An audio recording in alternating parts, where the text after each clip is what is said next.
The following episode of the neurotic vaccine was recorded in 2021. We waited till 2022 to release it to safely quarantine the 2021 cooties. Keep hoping for the right to turn my tide. Keep lurching on the sidelines, searching for the guidelines, twitching on the byways, hitching on the highways of life.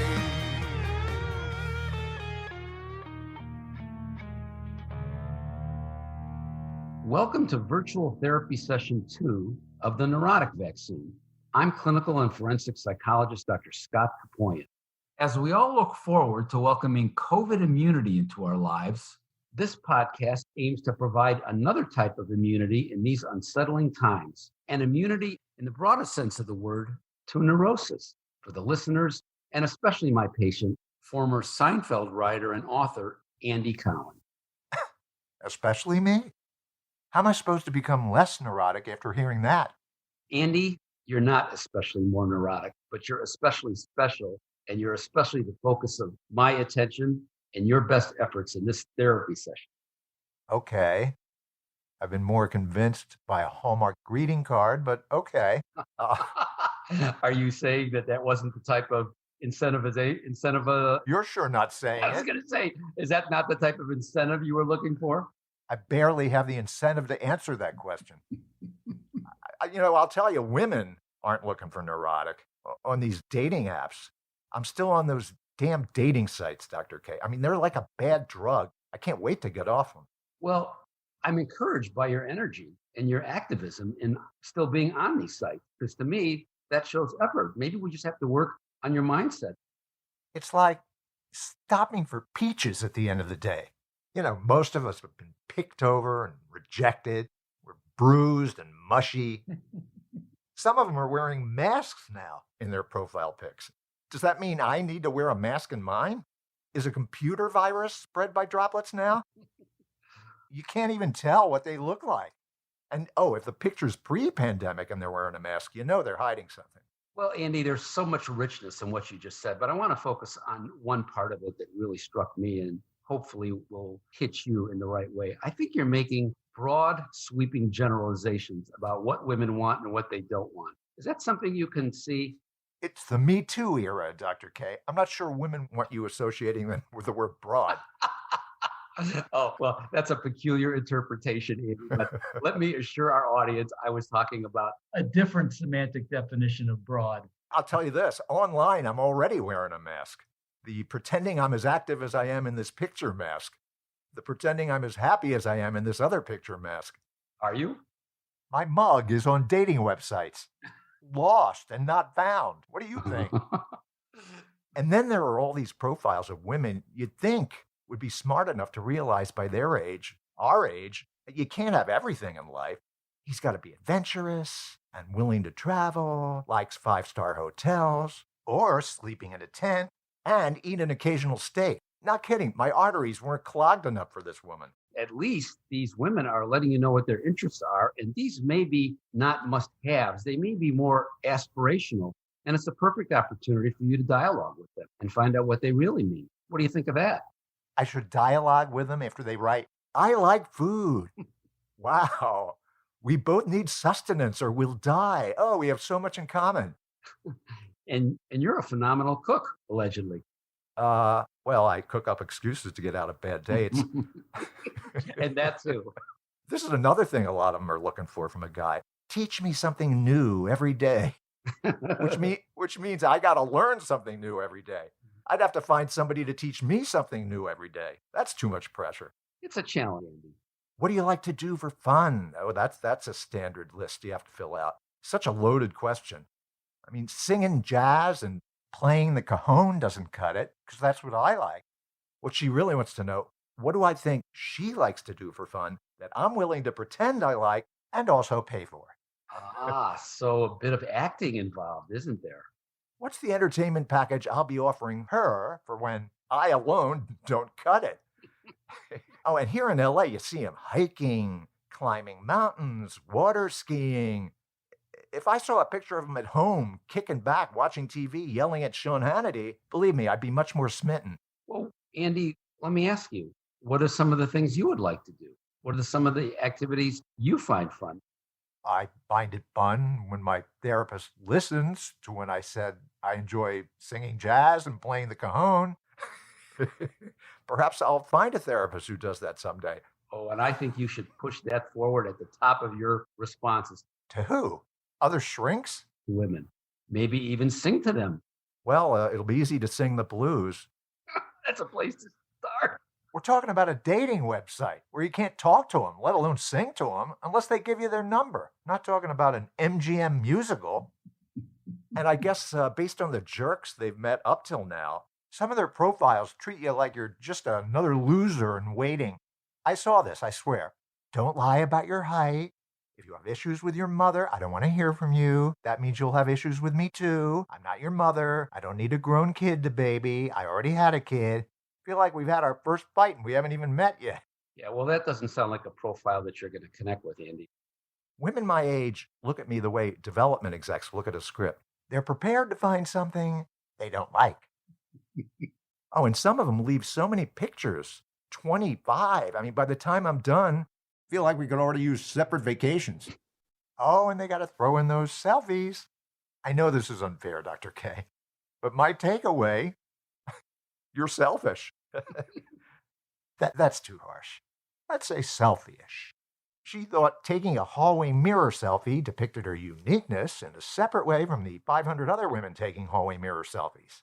And a few pics of the dog. Got to throw those in. I love dogs, don't get me wrong. I could see you and the dog, but just the dog? How helpful is that? Maybe the dog did a selfie. Andy, she has interests outside of herself. The dog. The dog requires a lot of care. She can care for a dog. She might be able to care for you. Oh, that's interesting. Oh, I finally said something interesting. Boy, thank you, Andy.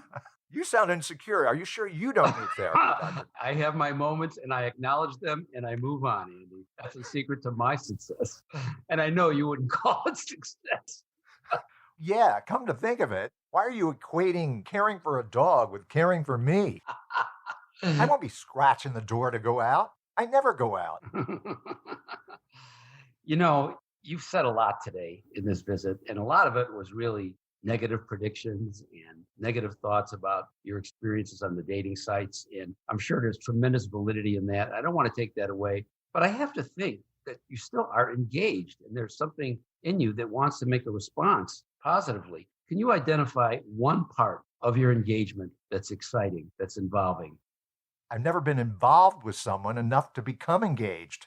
That's the problem. I'm a lifer. Never been married. That's a huge red flag to these people. Divorced women are looking for compatibility. Other divorced guys. I haven't failed at marriage yet? Oh, there must be something wrong with me. In the relationship relay race, their ex is basically handing them off to me. And it's on me to prove I'm not like their ex, which is true. I have a clean marriage record, which means I'm incompatible because I'm not divorced like her ex, who proved to be incompatible. Well, there's so much negativity in that statement. I don't know where to start, except to say you are correct. A single, never married male is viewed as having a red flag. But Andy, everybody's got red flags, and that may be your only one. And think of all the blue and green and white flags you have that make your life valuable and attractive to a wide swath of women. White flags? That stands for surrender. They can tell I've given up. What are you implying here? Green is a color of upbeat, of happiness, of excitement, of novelty, maybe even creativity. Well, I don't know about novelty or excitement, but maybe this is a little creative. I don't know. When another divorced woman pops up, I think either, what is it about her that made the guy call it quits? Or what is it about the guy that made her call it quits that are the exact same qualities I have? Ooh, yeah, that's quite a road you're embarking on there, Andy. I mean, around half of marriages fail. Had I gotten married when my friends did, Dr. K, there's a 50% chance that somewhere among the sea of women out there would be my ex-wife, my imaginary ex. I think about that. Why didn't it work out? And if I met the one I didn't wind up marrying then, now, would she be more picky or less picky? The imaginary ex, the one that got away or the one that never was. Exactly. Perhaps, Andy, you made the correct decision to stay single. As neurotic ridden as your life may be, you might have saved yourself from even a worse outcome, going from neurosis to psychosis. That nuts over somebody I don't want to be. You know what I've always been looking for? Mutual wistfulness. That was always a turn on for me. A mutual appreciation for how beautiful but also sad life can be. Wow, I Um, love what you just said. Mutual wistfulness. I I can't even improve on that. In fact, I might even use that in my counseling with couples. Thanks, Andy. do I get a cut? Always looking for an angle. You get an appreciation. I will acknowledge you in my therapy, but not financial. A lot of these women online, they don't even want to talk first. You got to text them back and forth a few times before they're comfortable enough to let you hear their voice. And if they do give you their phone number, I don't care how nice and friendly she sounded over the phone. If her voicemail greeting sounds a little cold, that's the real her. I mean, why she wouldn't fake the same niceness and friendliness in that 20-second message is beyond me. Sounds like fake niceness is important as compared to actual coolness. I think I've understood Chinese fortunes in cookies more easily than I did what you just said. Chemistry with another person has to do with you. I've thought about this, You're on a date with the external you. If you like the external you, it's because inside you're feeling connected enough with the other person to be comfortable being the real you. If you don't feel a connection, you're on a date with a stilted you, which is a bad date with yourself. It's how I know I don't like somebody. When I don't like my voice when I'm with them or talking to them over the phone, I don't even have to talk to them. I can leave a message with the more compatible woman's voicemail secretary, and I like my voice better. I leave a message on the less compatible woman's voicemail, same voicemail secretary. I don't like my voice. I mean, if I don't like the stilted me, how can they like the stilted me? I think it sounds like a mutual interaction of perceived incompatibility, furthering your response of even greater incompatibility. Good regurgitation. Thank you. Now, if you start connecting too much on the phone before you meet them, that's bad too, because the image of them in your head sprouts wings and flies away the second you lay eyes on them. I mean, that other person in your head dies. Whatever chemistry I thought I had dies. And for the rest of the coffee date, I'd still go through the motions, knowing we both knew there was absolutely no vibe, instead of having the guts to say, let's cut our losses here.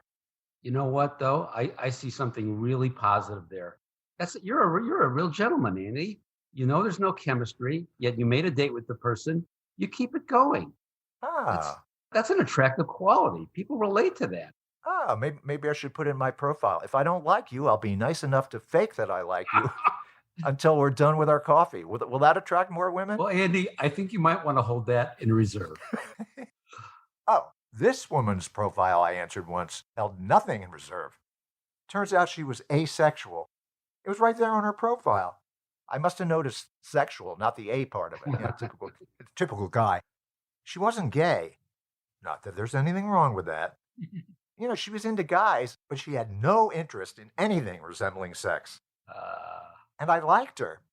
But I remember thinking, I'd be like Michael Collins on the Apollo 11 mission to the moon. The third guy who was stuck in orbit. I'd get close, but I'd never land there. Yeah, that does sound stuck in orbit. But you must have found something attractive in her in terms of her personality. Maybe in the beginning. Her profile should have said asexual, and my extreme views on politics will wind up making you feel asexual. Well, that's okay too. Speaking of Apollo 11, this tells you all you need to know about how divided we are as a society. Neil Armstrong's One Small Step for Mankind video on YouTube, over 500,000 views, 5.1 thousand thumbs up, 245 thumbs down. Landing on the moon wasn't enough for these people.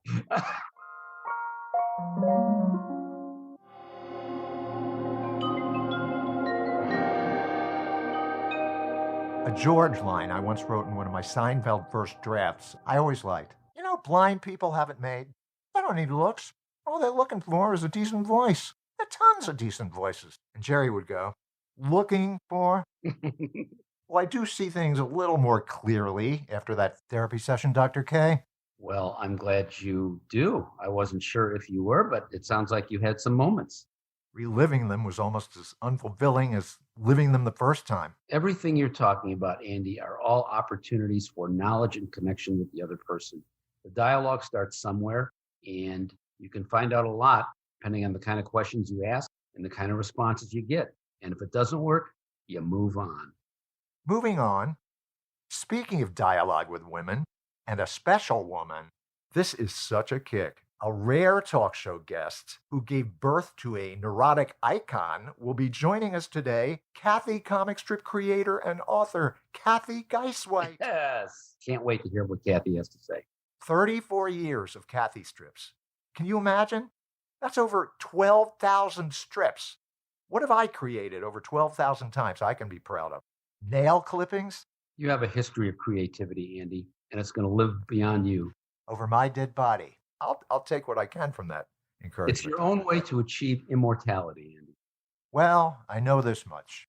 If we want to achieve staying alive, there are no excuses for safe social distancing. When a lot of us are socially connecting over Zoom, do you think you can feel chemistry with somebody without being in the same room, Dr. K? You know, I thought I could, and then I've been horribly wrong more times than not. I felt it, but the other person didn't necessarily feel it, but I perceived that the other person did, and I was horribly wrong.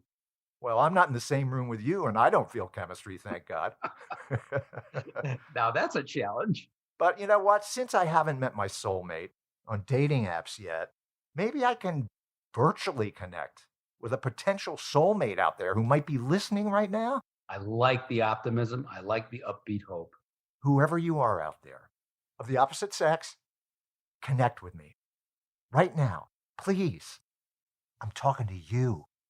Yeah, you. Hi. What's your name? Nice name. I'm honored you don't have anything better to do than check us out. I wasn't implying you're a loser. No, that's okay. I've been under stress lately, too. So, you enjoying the show? Oh, well, it's fair beats I hate it. Now, wait. Sorry to interrupt your virtual date, but why are you imagining she said it's fair? Couldn't there be a listener out there who thinks our show is great? I'm not imagining the worst. I'm imagining a middle ground. Can I continue? Okay. Sorry. That's fine.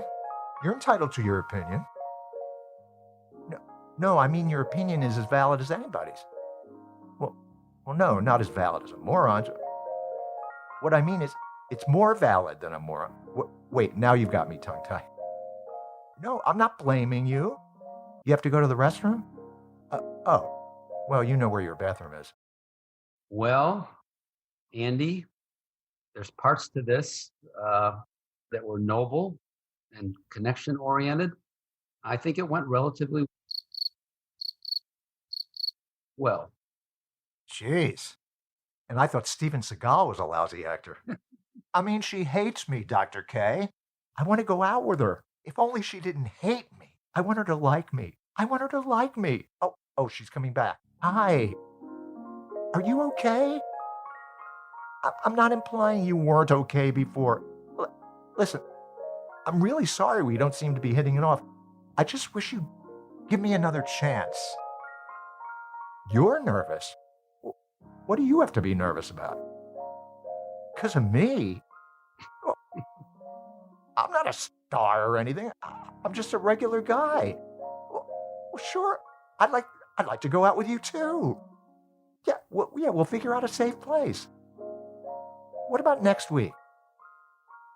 Tomorrow night? You're free on a day's notice? That's sweet. No, you don't need to pick me up. Tonight?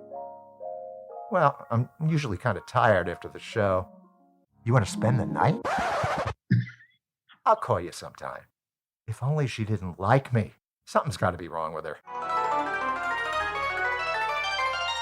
Okay, before we welcome Cathy Guisewite, As I mentioned on our premier neurotic vaccine podcast, one of my most enjoyable gigs over the years was writing some 300 cartoon panels for Bizarro, Dan Pararo's award-winning King Features comic. So once again, I'd like to team up with you creatives out there and exercise that cartoon writing muscle in today's Cartoon by You. I've written it, and you listeners, virtual artists, will now proceed to draw it in your heads. Then, Dr. K, you can give me your psychological assessment of the cartoon. Can't wait. Okay, here we go.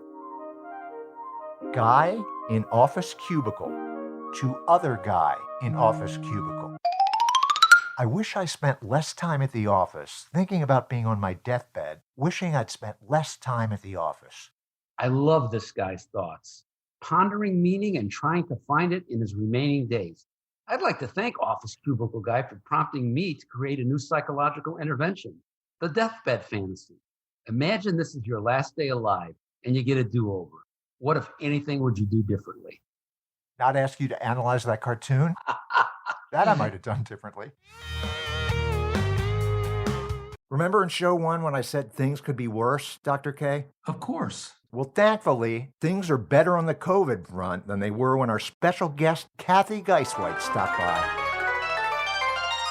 We are proud to welcome the pioneer who created a living and breathing, three-dimensional female role model the world commiserated with for 34 years, the award-winning Cathy comic strip and animated CBS specials. And just when we need Cathy the most, she's back in Scenes from Isolation, her daily Instagram single panels about life in quarantine. She's also an author whose latest best-selling book is called 50 Things That Aren't My Fault, Essays from the Grown-Up Years. Cathy Guisewite. I loved your recent, quote, poem of disgust. Another bubble bath, another cup of tea. I'm safe from the virus, but I'm oh so sick of me. I think that just kind of sums it up, doesn't it? It's just how it is right now. Do you think solitary confinement has helped recharge your creativity? Because it's so funny that you left behind decades of comic strip deadlines for big money, and you're back with, what, 6-day-a-week panels for no money? That's true. Yeah, well, that is just the sick reality here, that I, after a lifetime of dumping all anxieties on paper, this is a time of massive anxiety, and I just need to dump it on paper. And it's been very therapeutic for me to do these little one-panel things. Of course, mind you, I thought doing little one-panel things would take me a fraction of the time that it used to take me to do a whole strip. But that's not the way my brain goes. I can spend longer doing these than a whole comic. Yeah, what is that theory that however much work you have to do will fill the space within which you do it? I totally mangled that, but... Yeah, that is the concept. Yeah. That it takes exactly as long as you have and then some. It's charming. Are you still putting those drawings on pieces of paper, the old retro way? Yeah, I do it the tortured retro way, where I draw with ink on paper and then I copy it, and then I color the copies with colored pencils, and then I rip the pages, and then I stick it down on colored paper, and then I take a picture of it with my phone, and then I post it. Wow. 21st century meets 20th century arts and crafts project. Yeah, well, the beauty of my system is that if I make one little mistake along the way, because it's all hand done, I have to start over and redo the entire thing, at least half the time. Because if I do a line wrong, I can't white out because the whiteout shows on the camera picture. Or if at the very end, when I have it all done, if I rip the edges wrong, then I have to just start over. It must be easier for Cathy to wear a mask over a nose that doesn't exist. Well, that's true. And the glasses don't fog up either quite so much then, would they? That's right. Oh, I hate when the glasses fog up. I always think this is just happening to me. Nobody else. Can't breathe, can't see, to hopefully ward off not being able to taste or smell. Cathy's cleaning obsession angst was really ahead of its time when you look at it, because every day we're cleaning obsessed now. And that, I think, is almost like the worst of this right now, is even if I sterilize everything, I have not let up. If in fact I've gotten worse about it. So that should I ever leave my house, which almost never happens, when I walk back in, wearing my gloves, if I took the glove off to stick the key in the knob, did the ungloved hand touch the glove that took the glove off, that touched the key, that touched the doorknob, that touched the alarm, that touched the light switch? And then I have to sterilize my shoes. And if groceries come, it used to be the joy to get food in the house. And now it's just like the pain of my life to have groceries delivered because everything is sterilized. How do you sterilize a banana? That's what I want to know. I vented about the trauma of food delivery in an earlier session with Dr. K. I used to drive around to 6 stores. It was such an idiotic weekly ritual. And then I figured, well, with the delivery, at least it'll save that much time. And it really is more angst-ridden and time-consuming than ever, just handing that control to somebody else. It's also humiliating because I always order from the same service. And they know my order now, so that when I log in, they just go, "Oh, do you want the same 27 things that you've gotten for the last, 3 months?" And I want to go, "No, I don't. I want something new." But in fact, I do want the same 27 things every time. Kathy, I had a thought about some of those worries that you mentioned, because in our field, we have a word that describes that kind of captures it. I wondered what your thought about it was, and it's called catastrophizing. Oh, I like that word. Imagining the worst case outcome in any possible situation. Exactly. Yes, that's exactly. Well, that's the state we're all in right now, isn't it? Not me. And if I was in that state, how could I cure Andy? Believe me, he is and he's not. So do you want to give your audience some clues as to how you are decatastrophizing Andy? And give me a clue while you're at it, Dr. K. It's a process, but we start with little small experiments and little homework assignments to get him to test the reality of his fears. And I was thinking maybe you could even help me construct one to help Andy. We could kind of jointly work with him. Give him like a little, can you give me an example of a test assignment you've given him and also include, did he pass or fail? Well, I give Andy lots of assignments, but he tends to not pay attention to any of them. I passed on doing the homework. Now, Kathy would be the perfect candidate for the neurotic vaccine, But you, Kathy, if her creator took the vaccine and became immune to neurosis, wouldn't we all be screwed? Wouldn't we be poorer for that? Well, I'm just kind of thinking that the neurotic vaccine isn't going to take on everybody, is it? It's not really going to take completely, especially because I would be so angst-ridden about getting the vaccine and about losing my creativity because of the vaccine. Oh, I know that's a valid fear. But you actually mentioned in your email to me that maybe we'll have a cure for you. Dr. K, any cures in the offing? Well, I think she's imagining worst case scenarios there. It was sort of like what a lot of people would say about going into therapy. It would unend someone's creativity, but a true talent, it's not going to really affect that at all. It's going to actually enhance it. So she wouldn't be getting a creative lobotomy as a result. No. I think I believe in Kathy more than Kathy may believe in herself. Interesting. A good therapist has to be somewhat of a cheerleader too, Kathy. There you go. You've got a lot of cheerleaders, though, in your life, Kathy, including your mother, for sure.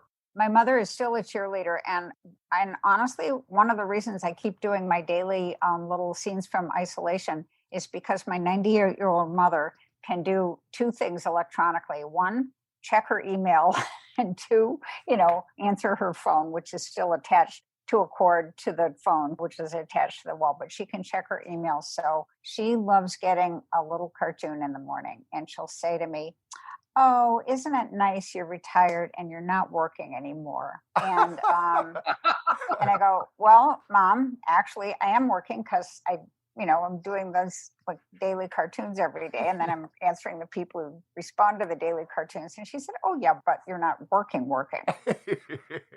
By the way, the people that do respond, you must have gotten a lot of heartfelt mail from people, A, happy that you're back to doing it, and also the therapy that you're providing them. Well, the sweetest notes I've gotten have been from people who said, "I really miss Kathy, and right now I really need a friend, and Kathy's a long lost friend, and it's so nice to see her psychotic face every day. It's reassuring, and reassuring in a way that the strip used to be." Oh, yeah, absolutely. That's got to make you feel good. It does. It does make me feel good. Is the character Cathy at this time less neurotic, more neurotic, or just neurotic in another way? I think she's more acceptably neurotic. Is that a word, acceptably? Yeah, you mean like she accepts herself? No, I mean other people accept her. I've also heard from a lot of people who have said to me, "Gee, I couldn't really stand Cathy because she was always, it was this, it was that, it was this, it was that. She was always angst-ridden about something." But now I find that I am myself exactly that angst-ridden, and it's kind of comforting to see Cathy. I'm saying that some people who hated Cathy are now feeling like they can identify a little bit more. You were ahead of the neurotic curve. We've caught up to you and The Cathy. neurotic curve. Yeah. They flattened that thing. Hey, Cathy, I was honored. You also included in that email to me a personal ACK, AACK, and you suggested we do an episode on why people are afraid to open their email. You mentioned fear, guilt, belligerence. Let me ask you, you're the actual patient here. Let me ask you, do you have that experience? I am scared to open business emails, responding to whatever creative project I sent them, because my eyes always make a beeline to that dreaded word, unfortunately. Ah. Like Waldo in a crowd. Past the opening, thank you for sending pleasantries. Really enjoyed BS. Unfortunately, and waiting for the response is a whole other headache. You don't get a confirmation. You wait a few days, you re-forward it with the old in subject heading, making sure you received, like they didn't receive it. And then sometimes I guilt trip them by re-forwarding their original email saying they'll get back soon with the date from 5 weeks ago in that email to see if that guilt works on them. But, oh yeah, it's a whole dance back and forth. And then once you've done that once, you can't really do that again, right? You can't re-forward the forward of the forward, right? I disguise the re-forward. And then it's on to subject heading, presuming it's a pass. Not like back in school when pass meant a good thing. You just forget. You get them and you don't want to deal with the hard ones. And so you just let it go. Then they're way down on the list. I have right now like 15,682 emails in my inbox. Wow. I don't know what to do with them. If I don't respond to an email and it slides into the next week or the next week, it's way down on page 5 of the emails, and I'm not going to remember anymore that, I was supposed to answer. These are the problems that a world-renowned figure such as yourself has, as opposed to a guy like me who's sending out individual emails and not hearing back from people. Different problems, but nonetheless equally annoying. But Cathy, I got to say, I am on your team. I want to hear about the upsides of being neurotic. I mean, how else could you have cranked out all those strips about what you call the 4 basic guilt groups: food, love, family, work? Am I missing any of them? No, that's good. But I said that before I had a kid. So number 5, motherhood is a great big guilt group. You write some poignant stuff about your daughter and your folks in your book, 50 Things That Aren't My Fault, which is really a preemptive apology. So what could be more neurotic than that? I love that. Well, that book was really written from this time of life where we're all kind of trading places with our parents. I'm trying to get my mom to eat her broccoli or get dad to finish his dinner, and my daughter's trying to lecture me on this and that. It's just like the angst of realizing you're like next in line to not be here anymore. I found myself kind of squashed between my kid who wouldn't listen to me and my parents who wouldn't listen to me, and I was trying to be the loving caregiver for 2 generations at once while still trying to do every single thing on earth I hadn't had time to do yet. And so I call it, they used to call it the sandwich generation, and I call it the panini generation because it's more like just being squashed between generations and running out of time to do all the other stuff, and that kind of panic of that moment. Right. No, I remember when I became an orphan, it was glaringly apparent that I'm the end of the line now. Let's shift the Grim Reaper's spotlight to someone even closer to me, namely me. Well, okay, so the pandemic has upped all of that too, because we're all now on the brink of death, besides just being old, and orphans are close to being orphans. I'm close to sticking my fingers in my ears and going la, la, la, la, la, so I can't hear you. If I take my dog out for a nice healthy walk in the morning and a maskless jogger runs by me and I inhale at the wrong moment, I could die. Yeah. And so that's added to me an urgency about everything that I hate. How do you deal with those people who either politicize the issue or just don't get the concept that you're protecting them and they're protecting you? I think that in my cozy little neighborhood, I think it's just arrogance. I just think people are going, it doesn't apply to me. I don't think it's purposely cruel. It's like sitting on an airplane in the old days when we could fly. And the pilot says you've got to turn off your cell phones, which, as we know, could crash the plane because I've done the research. I look around and I see people on their cell phones. So what do? Do you make a fuss? Do you worry that he has a gun and is going to shoot you if you mention, that? Oh, I know. I mean, forget the fasten seatbelt sign. There should be a texting skull and crossbones sign. Well, it's the same experience now, walking in my sweet little neighborhood and passing somebody without a mask. If I yell at him, is he armed? Is he now going to just come and breathe on me on purpose? Yeah. So the most I've ever done is I've whisper screamed at people through my mask, put on your mask. What's wrong with you? Well, put on your mask. I have a friend who starts massively coughing and it scares them away from her. Oh, that's a good idea. Yeah. Oh, I'm going to use that. yeah. You should. Thank you. Doctor, is that a good remedy? Yeah, I like that. And pretending to cough could also make them think twice about leaving the house the next time without caring enough to put a mask on. Okay, here's something we care about. Cathy and Irving left off in 2010 expecting a girl. Where is all that today? Well, I'm not saying. First of all, I never planned to be drawing again, ever, until when my book of essays came out. Yeah. My publisher had me sort of start going online and do little Cathy drawings now and then. But I never planned to continue the storyline. I wanted that to just kind of end on that note. Life was going full circle. Cathy, who had been on her mom all these years, now she was going to be a mom. She was going to be raising the next generation of daughters. And I just kind of wanted to leave it right there.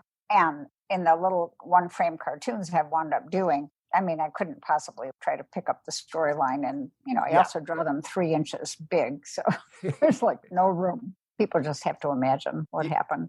How would you imagine Cathy would have handled the Me Too era?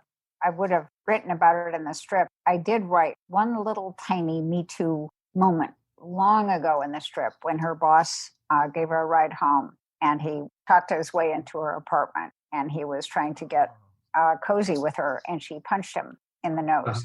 All right. And the word got back to the office the next day that happened. And this must have been probably in the 80s. I don't know. It went away in the strip. If I were doing it now, it would have been months of dealing with it. The guilt that I felt since quitting the strip, abandoning everybody, of dropping the storyline, especially now. I've heard from people who said I wore black for a week after the strip ended. Wow. And I went, oh, shoot. I felt bad that I've abandoned everybody. Aw. So I've come to appreciate that in this last year, really. That's got to be a yin and yang situation for you, feeling bad about abandoning, but feeling so wonderful that Cathy was that important a part of their lives. It's mostly I feel bad. Good. Then you do need the neurotic vaccine. I'm happy to hear. By the way, how do you handle big birthdays? The age I'm about to turn, I can't speak it. I find it just nauseating. It is a horrific number that we grew up with in the era when that number really meant something more than it does now. Really, really old. Look at our leaders. They're older. They're well older than you. We just had Jay Leno on the show, and he was talking about feeling great and how he can go back to his high school reunions and beat up the quarterback. Yeah. He can beat up fellow 70-year-olds, whereas he couldn't beat up fellow 20-year-olds when he went back for his early reunions. So there are a lot of hidden benefits. Like what? Besides being able to beat up 70-year-olds? That was one. I know. I was hoping you wouldn't push me because I have no others. That's it. Speaking of Leno, you had a very special connection with Johnny and The Tonight Show. Talk about that a little bit. That was such a thrill to get to be on The Tonight Show. It was just the scariest thing I've ever done in my life. But Johnny was just a lovely, compassionate host, and he loved talking about male-female relationships. So that's why he kept having me back on, because he liked to talk about it and he loved to kind of laugh at himself about that. He was a great listener too. Yeah, that was great. And the same with Jay. When I got to meet Jay a few times when he was the host, and it was wonderful. If you were scared, it was not apparent in the appearance that I saw you in when you were talking about how long it takes to apply makeup when we can just roll out of bed and we're fine. Yeah. Believe me, when I knew I was going to be on, I would have to go into deep seclusion for a few days. I never had much warning, and just how do you sleep the night before an appearance like that, where you're not micromanaging the future before it's even happened? I go to sleep to avoid stress. I never have insomnia. In fact, the more stressed I am, the more I want to go to sleep. In my full panic state, I would want to just lay my head down on the table and go to sleep, and I could. So I have to fight to keep myself awake to live with the panic long enough to prepare jokes. So if you're stressed enough about having insomnia, you'll fall asleep. Trying to remember anything funny you might have to say and apply it to whatever question you get asked. I couldn't do it now. I can't remember what I had for breakfast. Do you remember this? You once admitted something shocking to me. Uh-oh.